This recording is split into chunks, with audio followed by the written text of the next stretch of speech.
Okay, thank you. ಹೌದಪ್ಪ, ಈಗ 17A ಪ್ರಕಾರ ತನಿಖೆ ಮಾಡಿ ವರದಿ ಕೊಡಿ ಅಂತ ಹೇಳಿದ್ದಾರೆ. 3 ತಿಂಗಳು ವರದಿ ಕೊಟ್ಟಿದ್ದಾರೆ ಸ್ಪೆಷಲ್ ಕೋರ್ಟು. ಅದ್ರ ಪ್ರಕಾರ FIR ರಿಜಿಸ್ಟರ್ ಮಾಡ್ಕೊಂಡು ತನಿಖೆ ಮಾಡ್ತಾರೆ.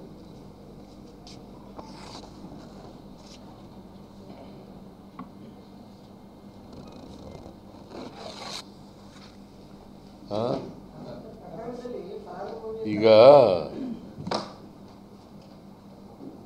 ಈ ನಿರ್ಮಲಾ ಸೀತಾರಾಮನ್ ಮೇಲೂ FIR ಹಾಕವ್ರೆ.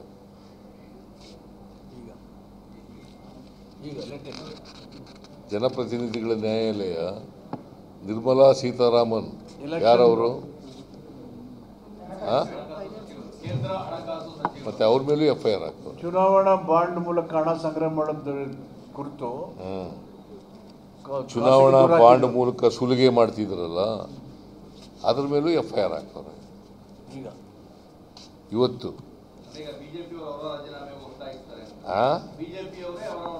ಈಗ FIR ಆದ್ಮೇಲೆ ಅವರು ಕೊಡ್ಬೇಕಲ್ಲ ರಾಜೀನಾಮೆನ.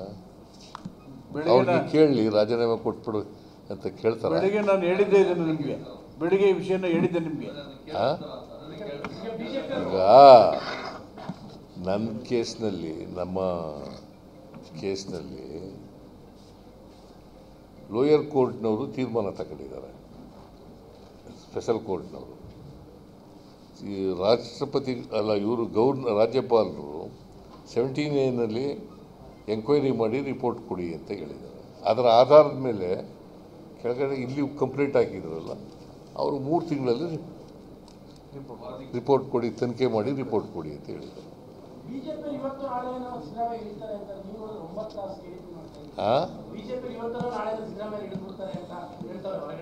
ಏನಂತ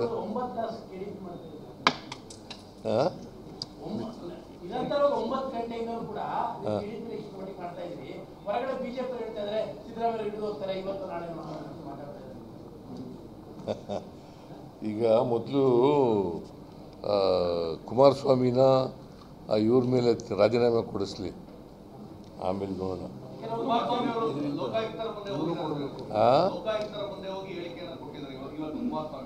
ಏನಂತ?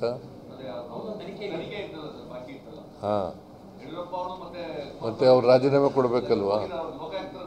ನೀವು ನಿಮ್ಮ ಪ್ರಕಾರ ಕೊಡಬೇಕೋ ಬೇಡ? ಈಗ ಮೊದಲು ಅವ್ರ ಕೈಲಿ ಕೊಡಿಸ್ಲಿ.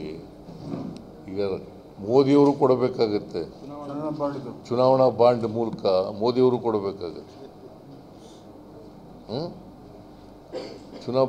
ಚುನಾವಣಾ ಬಾಂಡ್ ಕೇಸೇ ಯಾಕೆ? ಚುನಾವಣಾ ಬಾಂಡಿನೆಲ್ಲ ದುರುಪಯೋಗ ಮಾಡ್ಕೊಂಡಿದ್ದಾರಲ್ಲ, ಸುಲಿಗೆ ಮಾಡಿದ್ದಾರಲ್ಲ, ಮೋದಿಯವರು ಕೊಡಬೇಕು, ನಿರ್ಮಲಾ ಸೀತಾರಾಮನ್ ಕೊಡಬೇಕು, ಕುಮಾರಸ್ವಾಮಿ ಅವರು ಜಾಮೀನು ಮೇಲೆ ಇದ್ದಾರೆ, ಅವರು ಕೊಡಬೇಕು.